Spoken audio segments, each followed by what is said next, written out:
wondering, why couldn't they just be there for me?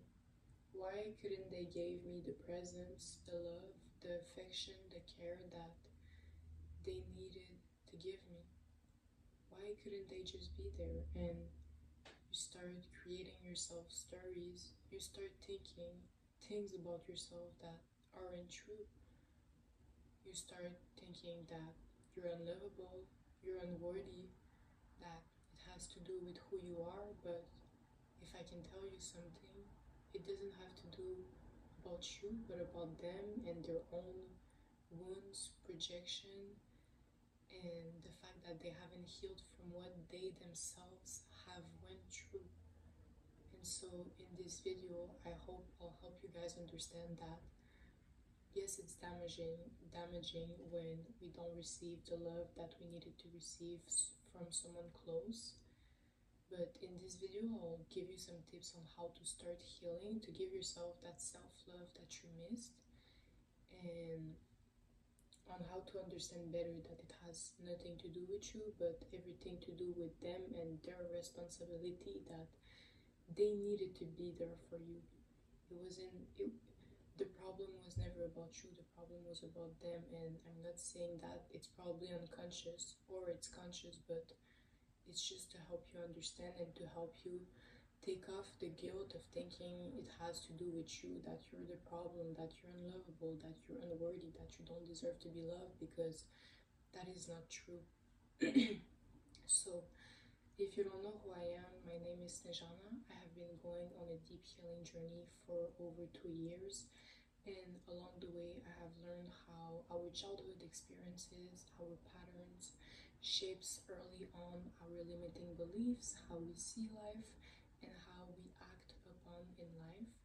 And this account is here to help you understand your patterns better, to help you embrace your authentic self, and to help you cultivate self-love within yourself no matter what you went through. And so if this is something that interests you, you can always follow me. This account is there to help you. So let's talk about the problem. The problem when we lack love from someone we needed. Your brain doesn't like to not have answers to what he experienced, and so he's gonna start creating stories, and he's gonna start having limiting beliefs about what you went through.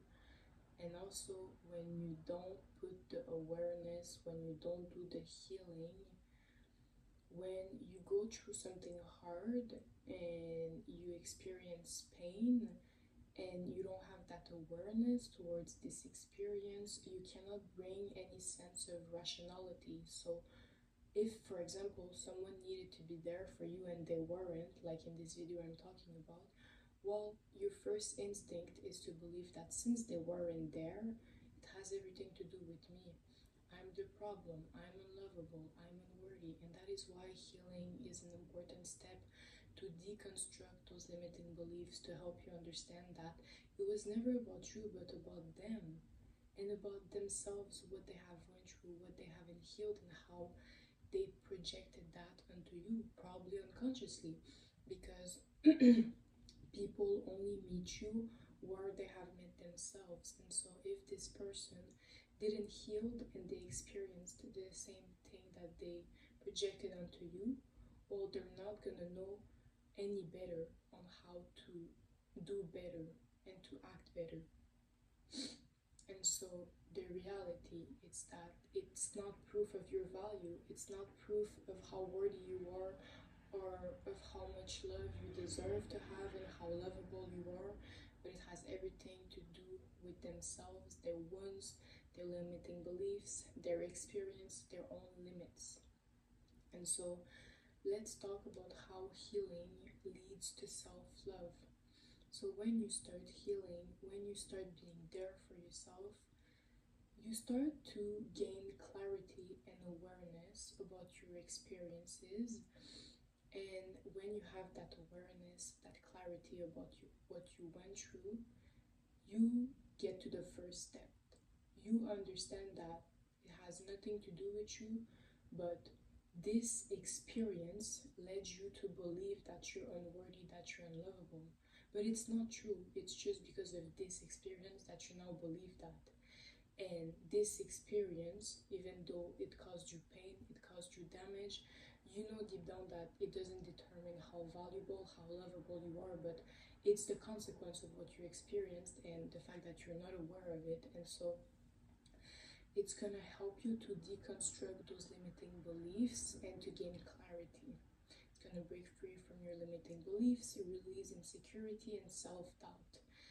And so healing is a process. Even when you first start to gain awareness, clarity about what you went through, you will still have to repeat to yourself daily that this experience doesn't determine how lovable, how worthy I am, because it's been for years repeating in your mind, and it's been for years in your subconscious believing that. And so it's a long process that you always have to remind yourself. And even me, sometimes, even though I have been going on a deep healing journey for over 2 years, I still struggle with some patterns, with some self-sabotage patterns. And so the main priority, if you want to have a better life for yourself and you want to prove to yourself that these experiences don't determine the quality that you can have in your life, well, you have to always remain present with yourself and to not judge yourself, but just to be present and understand that it's the consequence from what you went through, but you have the ability to change that mindset, to change those limiting beliefs, and to help yourself. And do you want to help yourself? I think you do.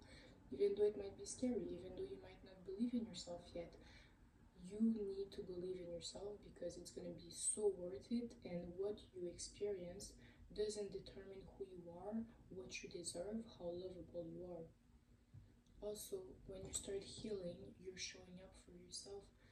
You're showing yourself that you can rely on yourself. You're supporting yourself like no one ever did, because you are going through all of the hard emotions from your experiences, and you will face different emotions. And so when this happens, you start realizing that you can provide yourself anything that other people cannot, because people can provide you that, but you're capable of meeting your own needs by yourself, and that is something precious, that is something beautiful. And so, yeah, and that's how also you cultivate self-love, because when you start being there for yourself, showing up, proving to yourself that you can count on yourself, you start developing self-love. And so why healing creates the self-love you missed is because you create it within yourself by healing and by giving yourself the love you missed, by implementing those actions, by showing up for yourself, by trying to understand better who you are, why you went through all of this, and how can I make the changes for the better? How can I make a better life for myself, and how can I change everything that I went through and those limiting beliefs into something positive? And that's how you start completing what you missed. That's how you start being there for yourself, and you start proving to yourself that, yeah, I went through that. It was hard, it was difficult. But if I'm capable of going through all of this alone and bringing myself the peace, the love, the care, wow, how much can I do for myself then? And you start believing in yourself, and you start being confident, and you start understanding that the only truly person that matters, that you need to support, that you need to count on, is yourself. Friends, family are important, but you need to always remember who's by your side all the time. It's you, no one else. And so do this sacrifice for your future self. Do this sacrifice for your inner child. How to start healing? You first need to bring awareness and clarity to the actions you're implementing daily. Are you self-sabotaging? Do you struggle with staying in toxic relationship? Do you struggle with an eating disorder? All of those signs means that you have unprocessed emotions from whatever experience you went through that needs to be heard, that needs to be taken care of. If not, it will continue showing up in those patterns. And so bring awareness to your current patterns, experiences, and this will help you break free and from having better. So one of the greatest tools to start bringing awareness to, maybe if you have people pleasing tendencies, if you're self-sabotaging, why you might have an eating disorder, because most of the time it's not even about to change your body for the better. It mostly comes from a mental illness and about the fact that you want to take control over maybe something you lost control over. But eating disorders are mostly about coping with stress, with emotions, when you're gonna binge, when you have anorexia. So eating disorders are rarely just about appearance. It mostly always comes from traumas and from patterns that needs to be resolved.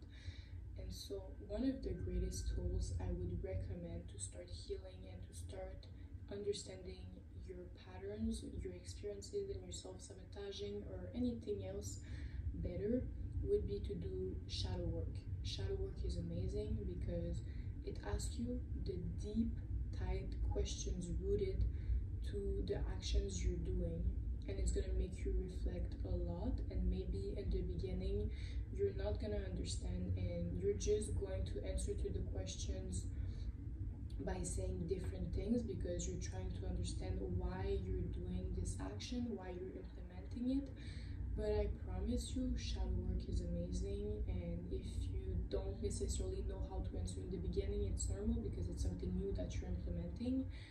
But shadow work is amazing. If you have people pleasing tendencies, you can just write shadow work, people pleasing tendencies, questions on Google. If you have daddy issues, shadow work questions on Google.